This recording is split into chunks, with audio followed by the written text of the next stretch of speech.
And it's the common problem right now that we are seeing in marriages of the husbands complaining that their wives will not do either certain things or are not the same person that they married. They've somehow changed into, cruel or complainers or whatever. They're not the same woman. And this influx of women just leaving their marriages. They're done, and it, blindsides the guy, and all of this, just all these marriage problems. Mm-hmm. And this is such a common thing that we're just inundated with that it's frustrating because it seems hopeless. Marriages seem hopeless. It seems like we're never going to be able to accomplish a godly marriage because where in the world can you find a godly man or woman, and how in the world can you trust it when you're seeing all these marriages that have been there for 5, 10, 15, 25 years, and suddenly the people split and it's done and they're gone, and all of a sudden there's nothing. How do you still promote marriage? How do you still show people that godly marriages are not only capable of being had, but are being had? You're just not seeing them. Okay. And yeah. Do you have your car stereo on or something? You're in your car? Is that what's on? I am in my car, yes, because I'm driving, but there's no stereo or anything. Okay, I'm just trying to figure out where the feedback is coming from. Maybe if you can lower your volume in your headset or on your cell phone, just turn the volume down just a little bit. Maybe that'll solve it. Okay. First thing, no, she's not the woman that you married. Let me say this for all of you. Once you've married them, they are a different person. Amen. Now, yeah. Period. It happens overnight. You wake up with somebody that you do not know, that you've never seen before. There may have been glimpses of her. There may have been even episodes where this was her. But you did not see that. Once you're married, there she is. She is now who she was, and you never saw it or didn't want to see it. Bishop is studiously thinking about this. He's pondering this, trying to see if he can take the logic apart. I'm sorry, Bishop, on this one, you can't. I've been married longer than you. I'm just waiting. Go ahead. Okay. There's this thing that we call time. And time brings about a progression and a change in each of us. In women, it is called menopause. In men, it is called a midlife crisis. Now, most of us get married when we're young, full of vigor, full of excitement. We have that overwhelming feeling of love and emotions, and over time that diminishes, it changes. There are things that become more important in the relationship than we seem to be. First being children. And women are going to take care of those children before they take care of that man. Trust me when I tell you. With men, it's taking care of the house. It's paying the bills. It's making sure there's food on the table. So now the energy that you once had to feed her is no longer there. It's going in other places. So now we got to figure out a date night. We got to figure out some alone time. And we can't get alone time because the baby's crying. We can't get the alone time because I'm tired and I've got to get up for work early. All of these things factor in. And let's be real. You can't get the alone time that you're used to because the baby, the physical body has changed. The woman's body has changed. It's no longer what it was. So there is emotions. There's different. Everything is different. You get what you paid for. Well, you got exactly what you paid for. You just didn't know that that's what you were paying for. Well, there you go. Okay. Buyer beware. Someone convinced you that the warm fuzzy feelings is what a marriage is, and it's not. Someone convinced you that she's going to be this way forever. That Coke bottle figure that she had when she was 17, 18, 19, and 20 years old, she doesn't have that same figure when she's 40, 45, and 50. Not with a lot of money. And even with a lot of money. I know. Look, I know. It was a joke. It didn't fly, but it was a joke. The premise is time. Time changes all of us. Right. It changes us physically. It changes us emotionally. It changes us cognitively. Okay. I think differently now at my age than I did when I was 20 years old. That's because now you are thinking. Just the word itself is different. Sure. You reacted when you were 20. Yeah. And now you're thinking. You're planning. You have all of this stuff in your head. The woman that, as I explained to people who were giving me grief about the fact that my wife is not a church-going person, I said, she didn't marry a pastor. Okay? She did not marry a pastor. She married a man who became a pastor, or maybe he always was. I don't know. Some people say I was always a sensei. I was always a pastor, blah, blah, blah. I don't know. Because if that were the case, I wouldn't have done as many stupid things as I've done over the years. Things that a sensei would never do. Things that a pastor would never do. So you were not born a pastor. Exactly. You were not born a sensei. Right. You were not born a sound engineer. All of those things you learned over time. Yeah. And they became a part of who you are and your presentation and your professionalism. Take those things away, and who are you? I'm still a man. Okay. Literally, just a man. And today, you're an old man. Yeah. Okay. Yeah. Yeah. And what you did and could do at 17 and 18 years old will kill me.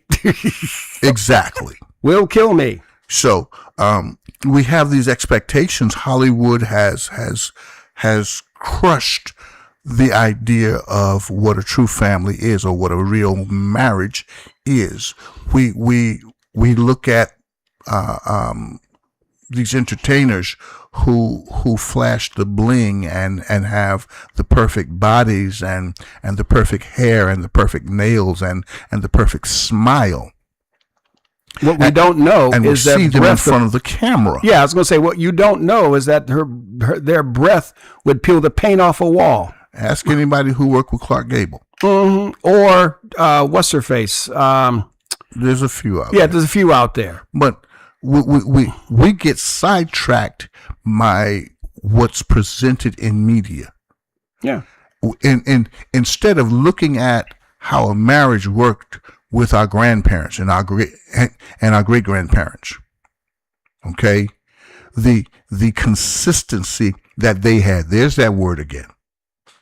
The patience that they had, the time that they spent with family. We've become so selfish in the world today that if it's not all about me, my BBL, the roll that I have in my pocket, the bling I've got on my hands and around my neck, and the car that I drive, and the foolishness. You don't have an idea as to what a wife or a husband should be, and you wind up with something that never would measure up. And can I say this? We used to look for a mate in church. yes, We used to look for a husband or a wife in church. We used to look for a husband or a wife in the library. yes. We used to look for a husband or a wife somewhere, even in the grocery store. Now they're finding their wives and their husbands in the club. And if you find something, Come on. yeah, you've all heard me say this. It doesn't change, and it's always going to be true. You cannot buy a Lincoln Town Car at the Hyundai dealership. And if you could, you shouldn't. Because there's no reason for a top-of-the-line Lincoln Town Car or even a Porsche or Mercedes to be at a Hyundai dealership. If it's there, I wouldn't buy it. Here's my analogy for that. You don't get a racehorse from a mule. There you go. Same thing. Okay? We look for someone to be a life partner, and they don't fit the bill. Yeah. All right? They can't cook. They don't know how to clean. They don't know how to keep a house. They don't know how to balance a checkbook. They can barely hold a decent conversation with you, and you want that for a life partner? Because it rocked your socks off for 2 minutes. For 2 minutes, not even a minute and a half. 2 minutes, 3 minutes. It's buffoonery. It's nonsense. It's the very thing that is destroying the fiber and the fabric of family. And I find more and more this generation has no respect for marriage. How could they? None. How could they? And see, Hollywood had glimpses of true marriage and destroyed it. Good Times. I was watching Good Times. They're running, they're on weekends they run stuff. Yeah. So I was watching Good Times, and James, Florida, Thelma, JJ, and Michael. Michael, thank you. A family unit, a father struggling, a wife supporting, and children in subjection. And children in subjection. Yeah. The father stepping up when necessary after JJ painted that painting, and the guys, I'm not going to pay. James takes his hat off and say, oh, you going to pay. You going to pay him. I'm going to put my foot up your... See, now, oh my God, that's violent. That's it. No. That's protective. That's protective. When you emasculate a man and not want him to be protective or feel like you don't need him to be protective, you take away a part of him that is innately a part of his DNA and his makeup as a man. Yeah. Okay? And you reduce him to what? You reduce him to a woman. Mm. Mm-hmm. And then you get mad at him for not being a good one either. Thank you. Yeah. Yeah. How he used to do this. He used to do that. Listen, you mentioned Good Times. Mm-hmm. But we can also take the Brady Bunch, Father Knows Best, Leave It to Beaver, The Cosby Show. The list goes on and on. Right. Of those types of solid families. Right. 8 is enough. Sorry. Okay. All of those. Yes. They were family oriented. Right. And now we have Queer Eye for the straight guy. Yeah. Really? Like, I need a person whose aberrant lifestyle is going to give him some insight to how a man should present himself. Okay. Or you have even shows like Big Bang Theory or what was the other one I was just thinking of? But things like that where you're idolizing the single life. Mm-hmm. Well, you're idolizing going and sowing your wild oats while you're young, and then maybe eventually you'll settle down. Friends, Sex in the City. That was the one, Friends. Yeah, listen. I heard Al Bundy say it, and I agree with him. Friends don't need them, don't want them. Sure as heck ain't gonna watch them. Okay. Yeah. But the reality of it is I've watched all of these shows, and even Big Bang Theory morphed into something real in terms of Leonard is married, Sheldon is married, and Howard is married. So toward the end, as a matter of fact, as they're ending, they're all married, and they're all Amy is not pregnant yet, but we learn later on that Amy is pregnant and has a couple of kids or whatever. Yeah, because one of them's never mind. But yes, we learned this. But the fact of the matter is over the course of the Big Bang Theory, they managed to, whether they knew it or not, turn these people into real people through the struggles, and desperately show their desire to be and to stay with each other no matter what. And that's what a marriage ultimately is. Let me ask you something. Why was it that Ricky and Lucy didn't sleep in the same bed? In the 50s and the 60s, the mores were, we couldn't show even physical relations with Ricky. Now, they did sleep in the same bed after the pregnancy. After they're pregnant, and did the same thing with the Flintstones. Mm-hmm. In the early cartoons of the Flintstones, Fred and Wilma sleep in separate beds. Mm-hmm. But when Wilma is pregnant and after the baby is born, they have only one bed. There's a message sent there. There's a message sent. What's the message? Men and women, even in the marriage, without reproducing, there's no reason for you to sleep in the same bed. Here in our society, we put them in the same bed before they even commit to one another. We put them in the same bed for one night or for, yeah. I get it. And I had never thought about it but that makes perfect sense. As I said, the Flintstones did not have them in the same bed until. And what does that produce for us? Well, it gives us a mindset that the bed is sacred. But we don't want the bed to be sacred because we make too much money off of the idea. Let me explain something to you men. Don't go too fast. No, this is important. They got to hear this. The blue pill is not the problem. The problem is you pick the wrong partner. Because if you pick the right partner, you don't need a pill. Oh, but let me also give you this, too, because I've seen this in more than one situation. You don't need it if you're focusing on your spouse. Exactly. If you're focusing on the person and not playing video games or out being hunting and fishing every weekend when you should be home taking care of your family, you have no desire for that woman if you're never around her. Right. And women develop desire for men being in proximity. Men develop desires for women. Good question. Well, we have morphed into a culture where women have started acting like men, and that's where the emasculation comes in that we were talking about before. Men lose all desire to be with a woman who is doing his job or trying to do his job. What purpose?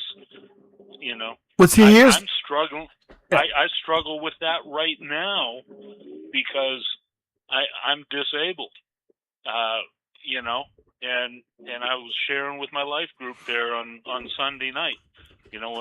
A man who can't work, who can't defend, who can't provide. Where is my value now? Well, the fact of the matter is your value is where it's always been, because we were taught that we have to be providers, but we're not to be just providers. We're to be a symbol. We're to be a guide, a provider. If you're feeding me and never talking to me, I'm still hungry. Yeah. Well put. Well, let's take, for example, today. Right now, today, as a property inspector, I am driving an hour and a half away from my home to go work in Columbus for the day, and I'll probably work at least 10 hours while I'm in Columbus today. They're going to pay you for that, I hope. Yeah. Okay. Oh, absolutely. Absolutely. I get paid quite well for it. All right. But for the moment, Wolf does not have any jobs today. And so, therefore, he is at home. Now, he'll be working tomorrow, and I'll be at home, just the way our week ended up working out. Okay. But the thing is, he's still providing for me today. Because while I'm out here doing this thing and, making money and whatever, he is still providing because he's already told me there's certain things that we need mailed off at the post office today. He's going to go do that because I don't have the ability to. He's going to go file some stuff with the court because that's part of our life right now. So he's going to go do that. He's going to wash all the dishes that we didn't get done last night. He's going to be cleaning the house and making sure the dogs are taken out and taken care of, and make sure he cooks and there's food for the girls. He's making sure that our family is taken care of and protected. That doesn't mean he's the one out here making all the money. He's taking care of me in a totally different way. He's taking care of you the way men take care of you. A proper man does what is required to take care. And he doesn't complain about it. No, we don't. What do you complain? His list of things for the attaboy. Nah. He's like, no, I'm telling you so you can mark it off your list so you're not worried about it. Exactly. And we fall short, but here's the thing. Wolf picked a real woman. Okay? He didn't pick a cartoon character. He didn't pick an idea stuck in his head by some commercial. Yeah. He picked an actual woman, an actual partner, somebody that legitimately comes from his side. Yeah. And that's the thing. We don't pick partners for what they can do for us. I look at it as I'm picking a partner that is going to be with me on the absolute worst day of my life. Are they the right one to walk with me through that day or not? Well, again, this is exactly where we get the aberrant behavior. Okay, you can't feed a man who's full. And when I'm counseling young couples, I explained it this way. What's the fanciest fish place in your neck of the woods? The fanciest what? The fanciest restaurant in your neck of the woods. Tabola. Tabola. Okay. I explained it this way to the wife. No husband goes to Wendy's after he's left Tabola. So keep him fed. We don't do it. We don't do it. If we're going to Wendy's, it's because Tabola's is closed, or because Tabola's cost more than we're willing to pay at that moment. See, and what I mean by that is unfortunately, there are partners who make you pay for your requests. They nip at you, or it becomes a reward thing. You've got husbands and wives that are acting like they're still at the brothel. Mm-hmm. In terms of, you want this, and this is what it's going to cost you. And because they don't have a solid foundation in what a good relationship looks like, they figure that is the norm. You do not know how many people that, back in my day, if I wanted a date, a real date, not the one on the street corner, if I wanted a date, I would have to clean up, which is always going to be difficult for me. I would have to call her. I would have to find out if she's available, and then I would have to prepare for that date, which means take a shower, put on clean clothes, have a destination, have a plan, have money. I'd have to do all of this stuff. Now, if I want female companionship, I can have an Uber drop her off. Okay? And what happened? Go ahead, Bishop. What happened in the transition between preparation for the relationship? Well, the woman can pay too. Yes, the woman can pay too. But the woman paying is because the relationship has reached such a level where you two are figuring out how to become one. But until that point is reached, it is incumbent upon the man to do the pursuing, to do the planning, to do the preparation. And none of that is taught today. There are guys out there that honk the horn for their women to come from the house. I wish I would. I wish I'd have pulled up in front of that house and honked the horn. You think her father wouldn't have been out there?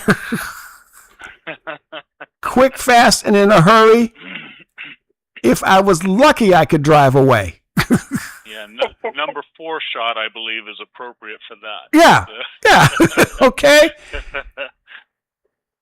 No, get out of the car, park the car, get out of the car, walk to the front door, ring the bell, stand there, present yourself, and suffer the indignities of meeting the father for the first time. That scene in Bad Boys is perfect. I love that scene because that's how it's supposed to be. Maybe not the Hollywood version, but the idea of the confrontation.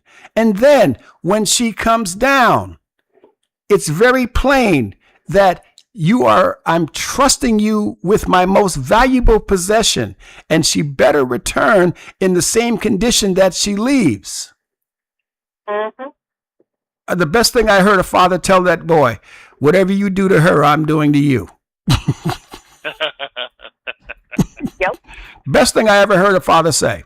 I heard a pastor one time who mentioned that the way he will counsel someone in premarital counseling, when they first come to him, pastor, we want to get married. Will you do premarital counseling?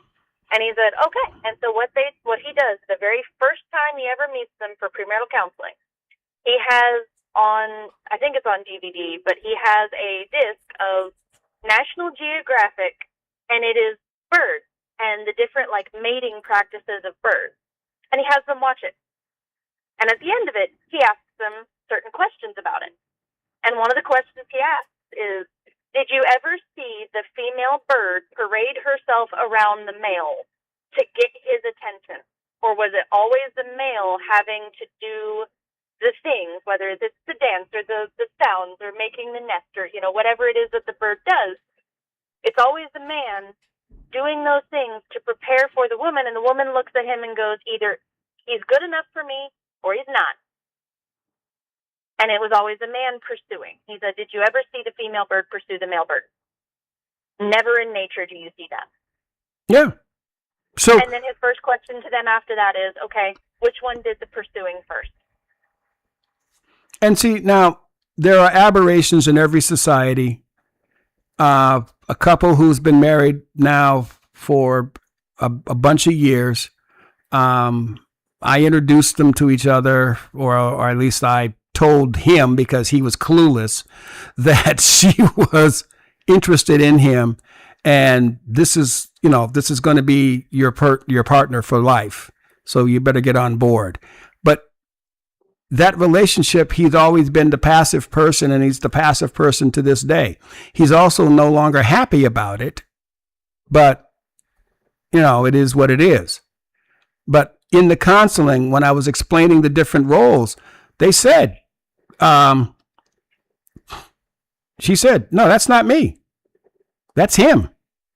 And the description of him, of him was her in the Bible. I did not marry them. They ultimately got married, but I wasn't the one to do the wedding because I can't do that. I can't do that. My standard is not that. If you tell me that's not me, I can't do that. We're done. I can give advice I can say, okay, this is what, okay, fine. But I don't have to sanction that particular one. And I didn't. So it is what it is. And they're still married. I don't know if it's happy or not. I don't think it's happy because every time when I talk to him, I hear things that he says.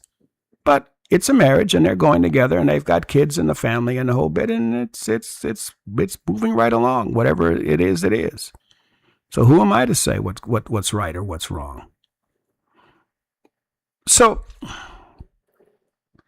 the idea is the man, even then, has to be able to prove that he's worthy. I had to prove to my father-in-law that I was worthy of his daughter. I had to prove to her brother that I was worthy of his sister.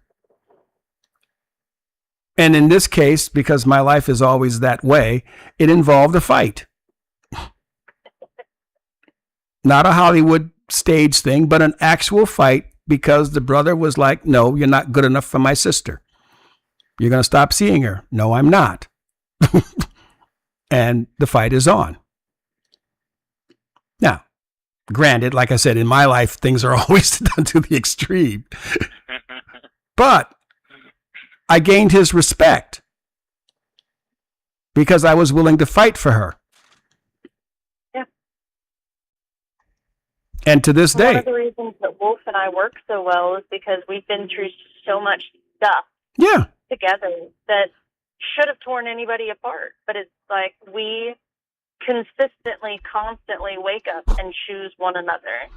And we choose not to let those things get between us. That's the key, though. It's an active choice. You said every single day. You have to choose every day that today is the day that I'm not leaving you.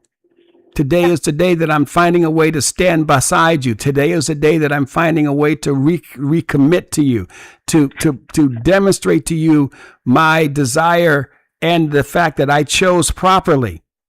Because see, sometimes as men, we don't choose properly. Yeah, and that includes my kids. And my kids have asked me that before. My oldest one, she's 13. She's like, well, Mom, you chose to do that with him versus doing the thing that I wanted to do with you.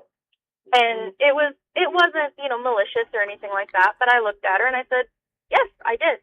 Because one day you're going to be gone. And I want to be able to know and still love the person that I'm married to when you're out of the house. Yeah. Because you're only here for a short period of time. He's going to be here till the day I die. And I need to know who that person is. I need to still love him and still be a part of him and he a part of me, because if I choose you for the entire time that you're with me and you grow up and move out, I'm going to be married to a stranger. I'm not going to know who that person is.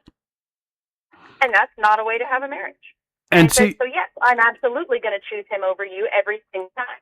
Right. And see, but that's what I said. This is why I say to people, this is the kind of woman you should pick. Now, you can't have her because Wolf has already got her. But and he will fight you tooth and nail, too. And he better.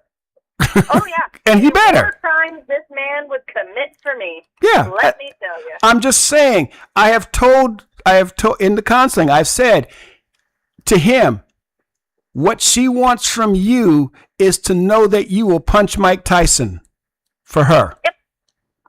Now, you going to get your behind whooped, but she wants to know that you are willing to fight. Now, what the problem with that is you're willing to fight to protect her, not to support her manipulation. Yes.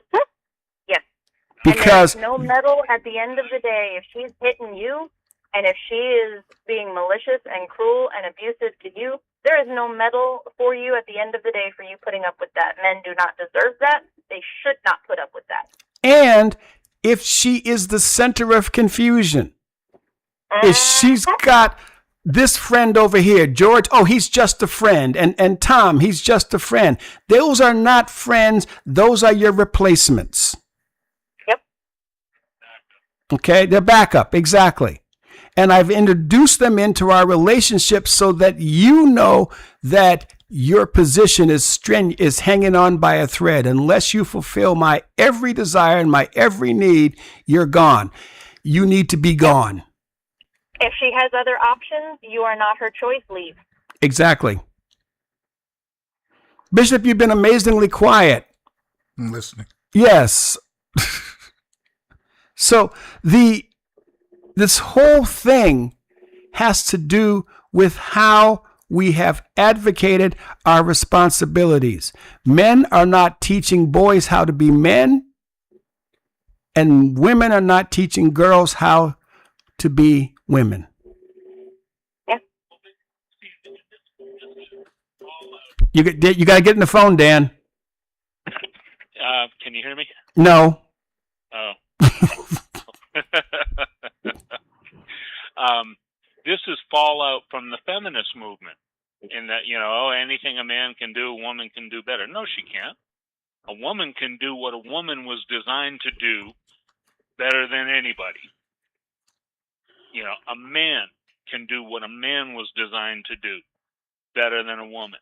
We are designed to need one another, equal but different.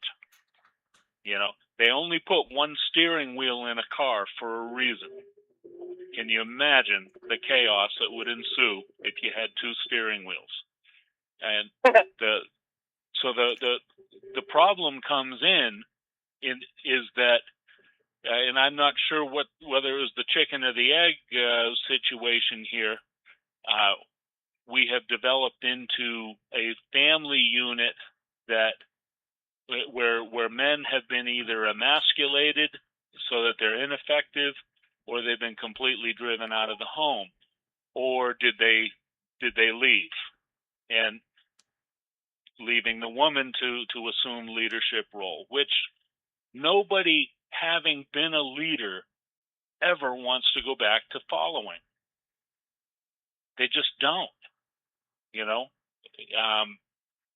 The problem is not a desire to lead. The problem is a willingness to accept the consequences of, oops, I made a bad decision. And that's where the rubber hits the road. So whatever it takes going forward to reassemble a godly family structure, that's what this culture has to do. I don't know how we're going to get there. I honestly, I don't know how we're going to get there. Single mother families, they're great for infants, they're great for toddlers, but a mother has no possible way to teach a young boy how to become a man. It is impossible. I don't say they're great for toddlers. I'm telling you the truth. I don't say they're great for toddlers. I think that baby, baby needs to imprint on the smells of the father as well as the smells of the mother. He knows the mother by smell more than anything else at the beginning. He needs to imprint on their two primary smells in his life. So when he's getting older, he recognizes the man. Mm-hmm. And it was you mentioned good times, and we all grew up. Well, not you, Nera, but those of us seasoned citizens. Listen, unless you want a wolf dropping in on your doorstep, I would fix that real quick. well, no. I mean, Nera's too young. This was before her generation. That's what I'm saying. Oh, okay. That's what I said. Fix it. Write the vision. Make it plain. but you, me, and Bishop and Pastor Bruce, we grew up watching Good Times, and each character in that sitcom was very distinct and unique. But John Amos, who played the father, I forget his name, nobody wanted to make him mad. The father's name in Good Times was James. Okay, yeah, you're right. And, thank you. but they had respect for Dad. You know why? Dad spoke. Because Dad put his foot in him. Dad made it very plain. My role. He enforced it. He's the enforcer. He's the protection. He's the enforcer. He was the man in the house. Yes. Yes, absolutely. And it got to a place where it was getting through. And when it was getting through, that's when they had to kill him. Yeah. Because he was not he was getting tired of the scripts. He was getting tired of the same concepts. He wanted to take it to the next level. Yeah. And they don't want the next level because they were making too much money at the level they were at. Yeah. Yeah. So anyway, one way or another, if our culture is going to survive or is going to recover, we got to get back to having an effective father in every home. Can I say this? We don't have to get back anywhere. We need to go forward to what you just said. It's not going backwards to have a father in the home. It's fulfilling the prophecy. It's fulfilling the way it was designed. Yeah. Okay. All men are the one. They are all Neo, are supposed to be in the house. It's supposed to be very clear. In the music, if her daddy's rich, take her out for a meal. If her daddy's poor, just do what you feel. Yeah. Mungo Jerry. I remember that. Yeah. And it got played and everybody celebrated it. And there were those of us who went, wait a minute. Yeah. You're just advocating for a poor woman, a poor child to be molested, to be raped, to be used. Yeah. No. It's not about the father being rich or the father being poor. Is there a man? And I had to explain this to a few of my daughter's suitors. I said, I think you need to understand something. There is a man in her life who cares about her and will protect her and will avenge her. Be very clear on the avenge part. Oh, yeah. Because if I see any marks on her, just might as well just draw them on you. Yep. Oh man, I don't want to hear it. Don't all man me. We're standing looking at each other and you're not measuring up to this. Don't do it. Okay, don't let the glasses fool you, because they fool a lot of people. Don't let the glasses fool you. Okay. Because they're down, they're hard, they're ghetto, and they're all this, and I am not the one. And that's the thing.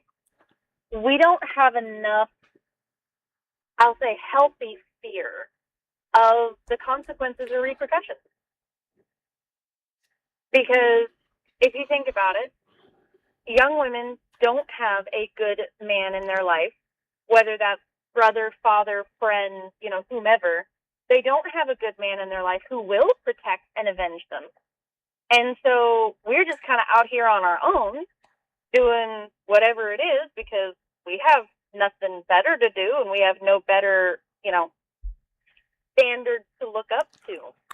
And then when it does happen, something negative to a female or even young man, there's no repercussions. 4% of physical violence, whether that's rape, molestation, whatever, 4% is actually what's convicted. 4. The other 96% never get convicted, never have any kind of repercussions for their actions. Yeah, that's a pretty sad state of our culture. Oh, big time. And that also means there's not men standing up for those women 96% of the time. Because, okay, cool. If someone were to do something to my children, there would never be a court case because there would never be another human being alive that would need to go to court. They get married and drowned somewhere. One of the few things Roseanne said that I actually agree with, she says, I own a loose meat restaurant. I know what to do with the body. Now, granted, that's one of, like I said, was one of the few things that she said I agreed with. And Roseanne I didn't agree with much because the premise was father knows squat.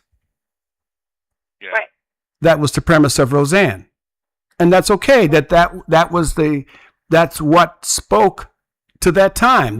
They created Roseanne from the desire for Roseanne to be the norm. Yeah. Now, if you look at Dan, the person who was married to Roseanne, Dan was not a wimp.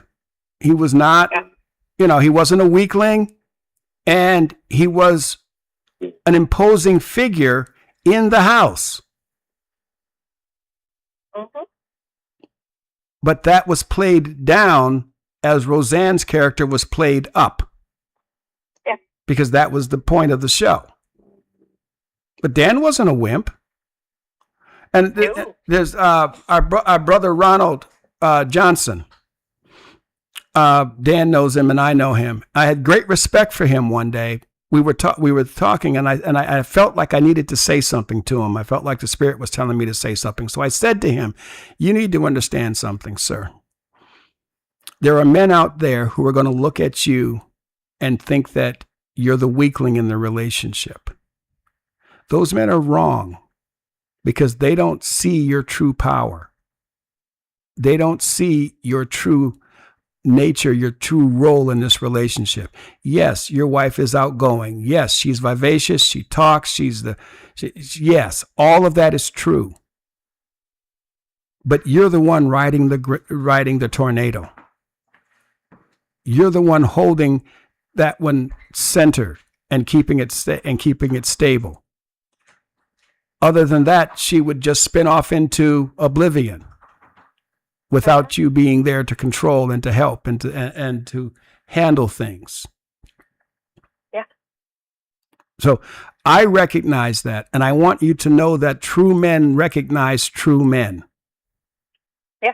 So the ones who are coming after you saying it, you need to be more this, more that, they have not got a clue what they don't know what they're looking at, so they don't know how to comment about it. I see your strength. I see your control, and I know who the head of this relationship is. Oh yeah. People look at me and they're like, "Well, you're such a wild, outspoken, strong individual." Yes, I absolutely am, because I have a wolf prowling behind me, ready to knock somebody's teeth out. And I also know that if he gives me that look, I will immediately fall in line, shut my mouth, and do whatever he tells me to do, because he sees stuff I don't. See, and at the end of the day, if he says no, the answer's no. I don't care if I disagree. The answer's no. Yeah. And that's the true nature. That's the true strength in a relationship. When my wife tells me, I don't think you should do that, I listen, I evaluate. And if it's not that big a deal to me, I don't do it. If I'm not operating on a mission from God, it's not a hill to die on. Yeah. So I don't turn every disagreement into the last stand at the pick battle. Yeah. I don't do that because it's not that. Mm-hmm. When I say to her, God is telling me to do this, there is no more argument. Uh-huh. And now she's going to get behind it and she's going to help support it. She doesn't agree with it, she doesn't like it, and she doesn't want to do it. Mm-hmm. But if I tell her that we're on a mission from God, end of story. Because I don't say that over every little thing I want it to go my way. Yeah. I say that only when it is, in fact, necessary. Yeah. And there's things that Wolf will be dead set on doing or saying or, whatever it is. And he looks at me and I go, I don't think it's a good idea. And he will immediately stop and he will backtrack and go, okay, if she says it's not a good idea, I need to take a second look at this and see if I'm in the right. Exactly. And he's not afraid to do so. No, and you can't. A real man is not afraid to evaluate. That's the reason why they have a coach. You got all those people on the field playing the game. I'm using a sports analogy. Oh my God. You got all the people playing the game, and standing on the sideline are coaches. And they're looking at the overall thing. They're seeing, they're feeling, they're becoming one with what's going on. So when they tell you this is the play we need to run, it's because they're looking at it from the distance. God is watching us from a distance. Okay? How many of us could survive Jesus Christ living with us for a day? Yeah. Well, we've come to the end of a broadcast. Oh my goodness. I'm looking at the countdown. We have less than a minute. Wow.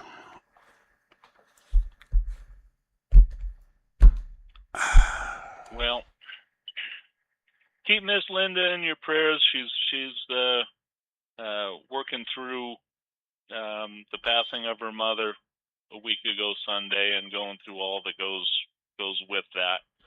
And so we'll lift her up if you think about it. Well, think about it and lift her up. Yeah. I just want to thank everybody from New Bethel Baptist Church for their outpouring of love and support. You truly made my birthday special. It's been a long time coming, and I do appreciate it. I don't take it for granted, the outpouring of love and support that I've gotten from these people. It's an honor to be called and considered your pastor. It's an honor, and it's a thing I desire to live up to on a daily basis, even with my frailties. I just ask that you keep me in your prayer and keep blessing the ministries that God has placed in my charge.